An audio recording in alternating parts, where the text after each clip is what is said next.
नमस्कार दोस्तों, कलयुग के चमत्कार संतों की वाणी में आप सबका स्वागत है। आज हम एक भोले सरल भक्त राघव की कहानी सुनेंगे, जिसने अपनी सरलता से न सिर्फ भगवान बल्कि उनके सारे परिवार के दर्शन किए। बहुत समय पहले की बात है। गांव में राघव नाम का एक बच्चा था जिसके माँ बाप नहीं थे। उसे उसके रिश्तेदार पाल रहे थे। राघव सारा दिन खेलता और खाने पीने का शौकीन था। धीरे धीरे बड़ा हुआ तो रिश्तेदारों ने देखा कि हर समय ये खाता ही रहता है और कोई काम नहीं करता। उन्होंने राघव से बड़ी बार कोई ना कोई काम करने को कहा, लेकिन राघव का कोई काम तो कर नहीं पाता था। हर समय उसका ध्यान खाने में ही लगा रहता था और वह अकेला ही एक समय पर 8-8 जनों का खाना खा जाता था। जब रिश्तेदारों ने देखा कि ये सिर्फ खाता ही रहता है, तो एक दिन उन्होंने उससे कहा कि अब तुम बड़े हो गए हो, अपनी जिम्मेवारी खुद उठा सकते हो, इसलिए यहाँ से चले जाओ और अपने आप को खुद ही संभालो। जब राघव ने देखा कि कोई भी उसे अब अपने घर रखने को तैयार नहीं है, वह उस गांव से चल दिया। ये उस समय की बात है जब एक गांव से दूसरे गांव जाने के लिए जंगल में से गुजरना पड़ता था। जंगल आया तो उसने देखा जंगल में एक तरफ एक आश्रम था। उसने आश्रम में जाके देखा एक महात्मा ध्यान लगाए बैठे थे। उसने महात्मा के चरणों में प्रणाम किया और देखा इधर उधर बहुत से शिष्य काम कर रहे थे। उसने महात्मा जी से पूछा कि क्या मैं यहाँ पर रह सकता हूँ? महात्मा जी ने कहा हाँ, रह सकते हो। तो राघव ने पूछा मुझे यहाँ रहने के लिए क्या करना पड़ेगा? महात्मा जी ने कहा कुछ नहीं, यहाँ पर रहो, मौज करो, खाना खाओ। जब उसने खाने की बात सुनी तो उसने पक्का मन बना लिया कि अब तो फिर जब कोई काम ही नहीं करना है तो मैं यहीं पर ही रुक जाता हूँ और मुझे यहाँ पर खाने को भी मिलता रहेगा। तब उसने महात्मा जी से कहा कि ठीक है, मुझे भी आप यहाँ पर रहने के लिए स्थान दे दो। महात्मा जी ने कहा इसके लिए तुम्हें हमारा शिष्य बनना पड़ेगा, मुझे अपना गुरु स्वीकार करना पड़ेगा। राघव ने महात्मा की बात मान ली और गुरुदेव कहकर उन्हें प्रणाम किया और उनका शिष्य बन गया। अब आश्रम में क्या छोटा मोटा काम होता था वह करता और खूब खाता पीता। महात्मा सब कुछ देखते लेकिन चुप रहते और उसे कुछ ना कहते। वह अकेला ही 10-10 जनों का खाना खाने लग पड़ा।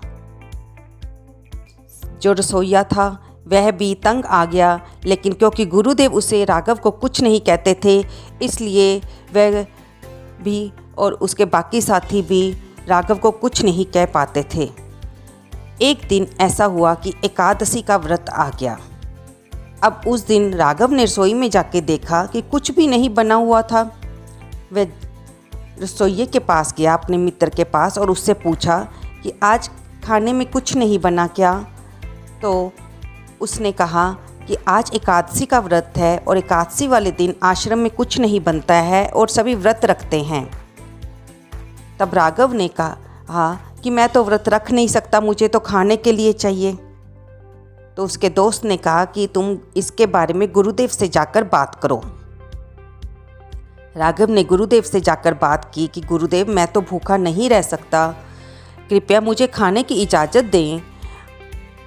तब गुरुदेव ने कहा कि देखो राघव, हमारा तो ये परंपरा है कि एकादशी के दिन आश्रम में कुछ नहीं बनता है और हम सब व्रत रखते हैं और अगले दिन ही खाते हैं। लेकिन अगर तुम खाना चाहते हो तो तुम्हें आश्रम से बाहर जाकर खाना होगा और अपना खाना खुद बनाना होगा। हाँ, इसके लिए मैं तुम्हें ये इजाज़त देता हूँ कि तुम यहाँ से खाने का सामान ले जाओ। राघव के पास कोई और चारा नहीं था। वह रसोई में से अपने लिए दाल, आटा, चावल लेकर, लकड़ियाँ लेकर चल पड़ा।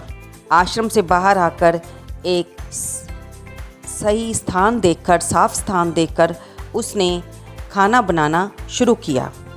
जब खाना बन गया, रोटियां बन गई, चावल बन गए, तो उसने गुरुदेव ने जाते हुए से एक बात कही थी कि राघव तुम जो भी बनाना उसे भगवान को भोग लगाए बिना मत खाना। खाना बन गया तो उसे गुरुदेव की बात याद आई कि खाना भगवान को भोग लगाए बिना नहीं खाना है। उसने बड़े सरल मन से कहा कि भगवान राम जी आइए, खाना बन चुका है और इसका भोग लगाइए। अब भगवान राम ऐसे कैसे आ जाते? वो तो बड़े बड़े मुनियों के लिए भी उनका दर्शन पाना जहाँ असंभव है, वह राघव के ऐसा बुलाने पर कैसे आ जाते? लेकिन राघव ने देखा भगवान नहीं आए। उसने एक बार पुकारा, दो बार पुकारा, तीन बार पुकारा। पुकारते पुकारते आखिर में उसने के मुंह से निकला कि भगवान राम आइए, भोजन बन चुका है, भोग लगाइए। अगर आप आश्रम में जाओगे तो आपको कुछ भी नहीं मिलेगा और आप भूखे ही रह जाओगे। आइए, मेरे पास आइए और प्रसाद पाइए।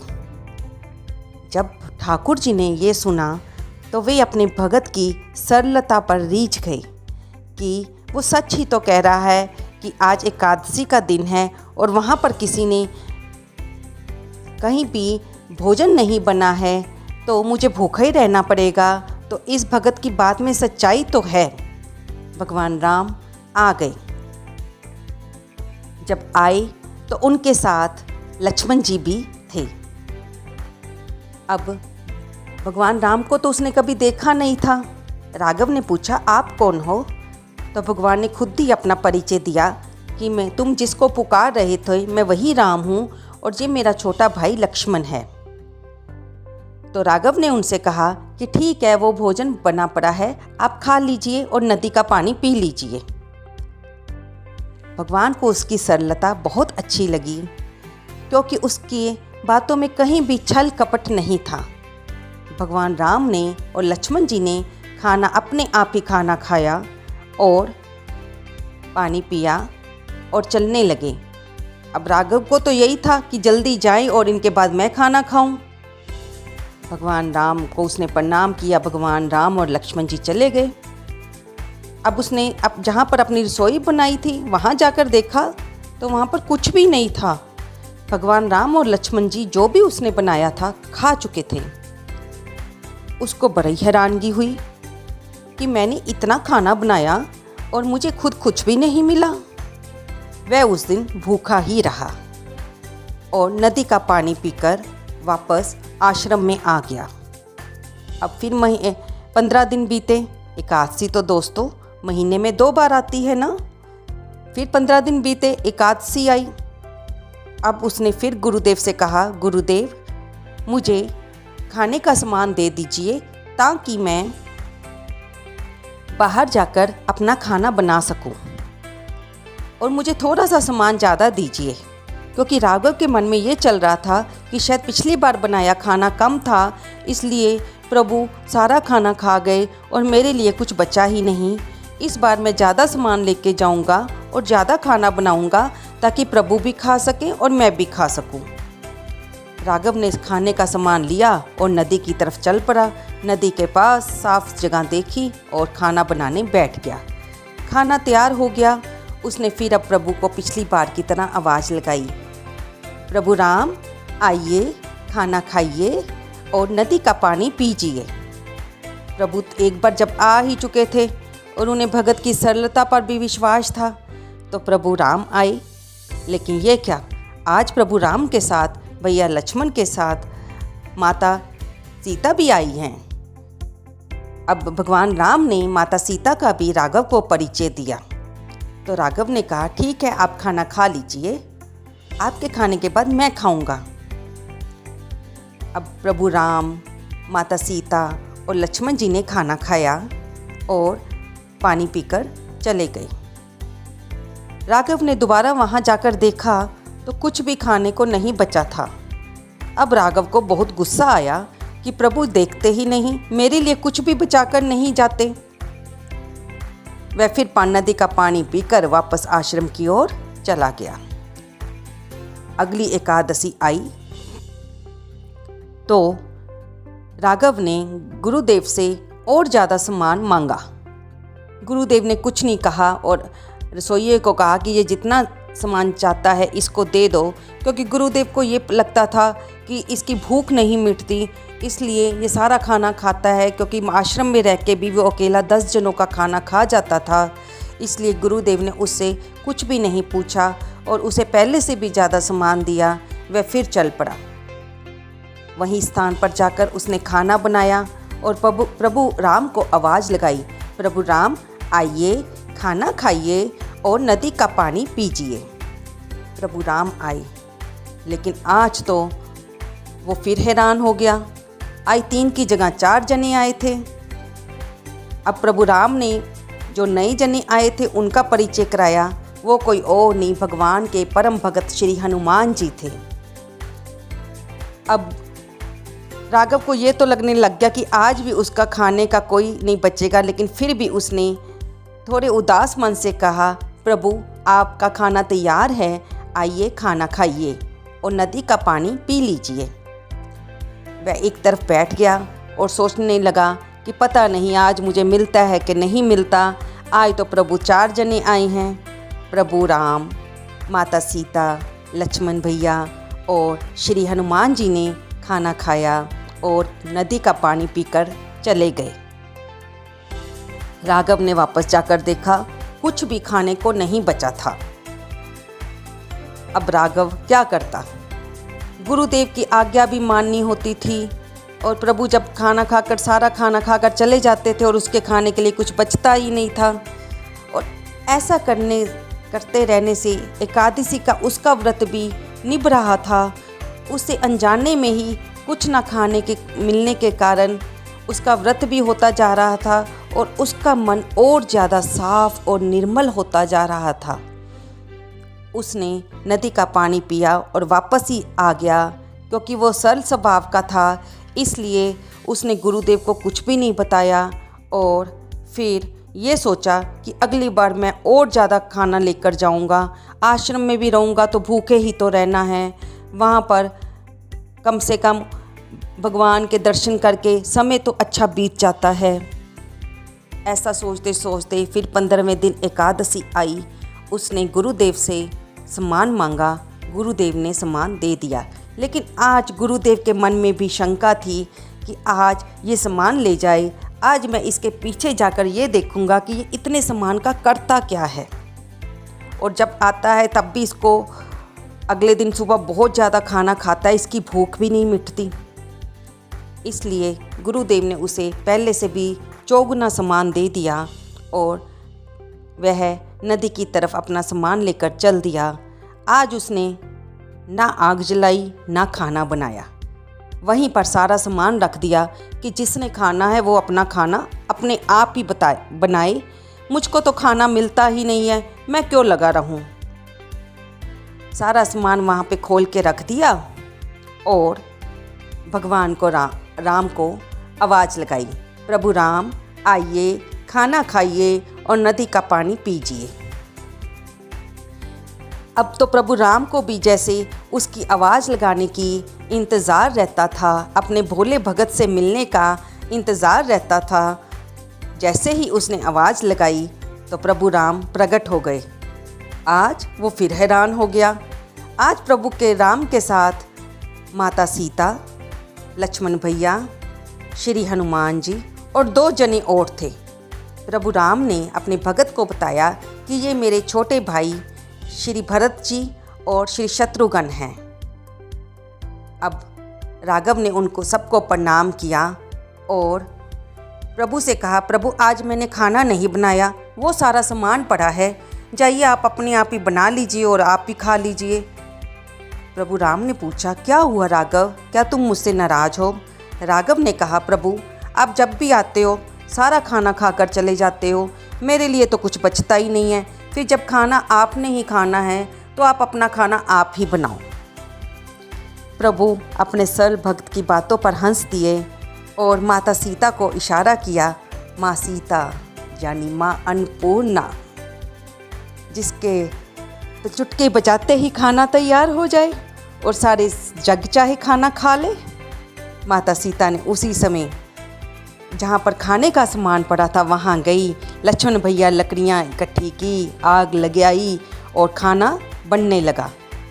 जहाँ माता अन्नपूर्णा वहाँ पर तो सभी रिद्धियाँ सिद्धियाँ आ गई। सभी माता सीता का खाना बनाने में मदद करने लगी। खाना बनने लगा और इधर प्रभु राम की छवि को, लक्ष्मण को, श्री भरत, श्री शत्रुघ्न और माता सीता को काम करते देख राघव मुनि को अपनी आंखों से देख कर उसके अंदर एक नया संचार, भक्ति का संचार पैदा होता जा रहा था, जिसका उसे पता ही नहीं था।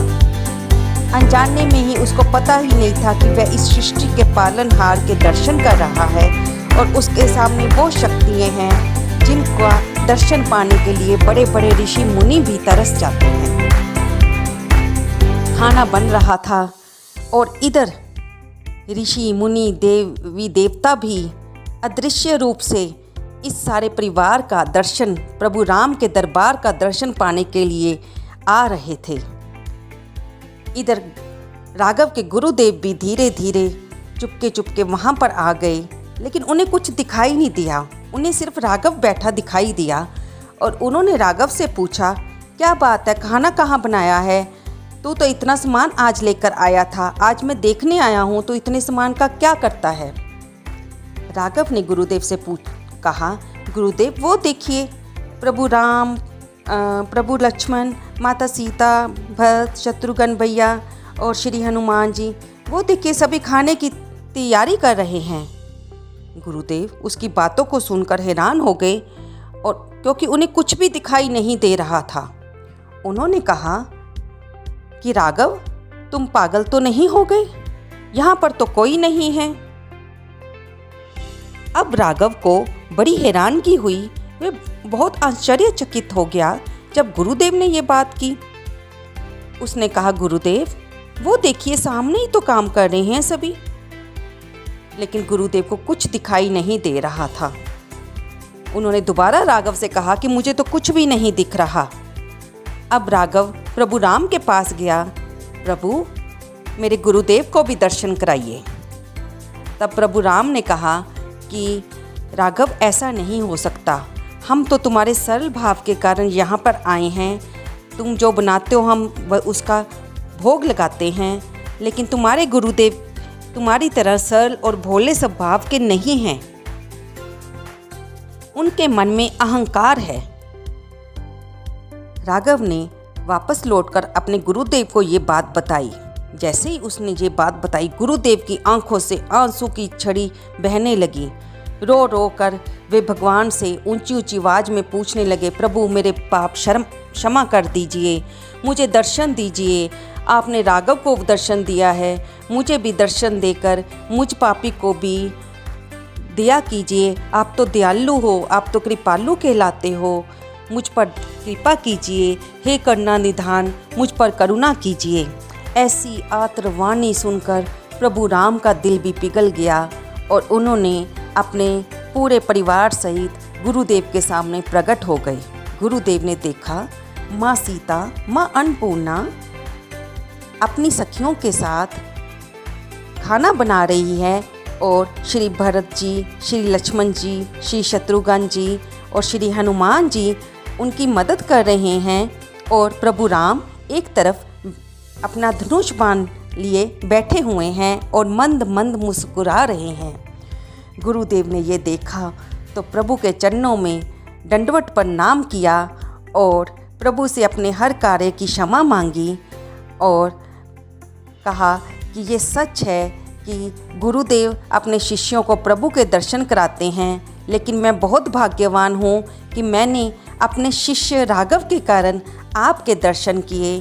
प्रभु मेरे कर्मों को क्षमा कीजिए और मुझे भी राघव की तरह दर्शन देते रहिए। प्रभु ने दोनों भक्तों को निश्चिंत किया, उन्हें वरदान दिया कि वे जब भी चाहेंगे मैं आपको दर्शन देता रहूँगा। तो देखा दोस्तों, राघव की सरलता से प्रभु भी रीझ गए। अगर हम अपने में अहंकार ना लाएं, किसी की निंदा चुगली ना करें और भगवान को सच्चे मन से पुकारें, तो भगवान हमारी पुकार जरूर सुनते हैं। आपको ये कहानी कैसी लगी कृपया कमेंट बॉक्स में अवश्य लिखें। इस चैनल को लाइक करें, शेयर करें, कमेंट करें और सब्सक्राइब करें। सब्सक्राइब करने के लिए बेल आइकन को अवश्य दबाएं ताकि आपको आने वाली हर वीडियो की जानकारी मिलती रहे। धन्यवाद दोस्तों।